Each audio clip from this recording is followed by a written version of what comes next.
கண்ட துண்டுமா விட்ட போறேன்டா. என்னப்பா ராஜு மச்சான், உனக்கு அன்னைக்கே சொன்னல இந்த மாதிரி காமெடி சீன் பண்ணாதன்ட்டு. ஐயோ நீங்க ரொம்ப டேஞ்சர் போல்தே. ஏய் வத்த உன்னை அன்னைக்கே பதின்னு சொன்னல. ராஜு பாத்தியாப்பா, நம்மள வட்டா இத்தனை பேர் வந்துருக்கானுங்க.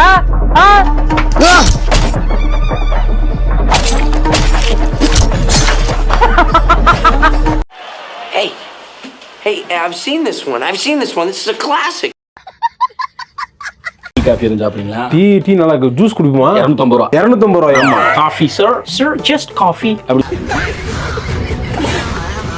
அதாவது காஞ்ச சப்பாத்தி மேல இந்த மீதமான காய்கறி எல்லாம் போட்டு அது மேல ஏதோ ஒரு பேஸ்ட்டை ஊத்தி வச்சிருப்பாங்க. கிட்டத்துல போக முடியாது, கெட்ட வாடை வரும். அது கூட பசங்க ஸ்கூட்டர்லயே வீட்டுல கொண்டாந்து ஹோம் டெலிவரி பண்ணுவாங்க. அது பேர் கூட ஏதோ பீன்னு ஆரம்பிக்குமேடா.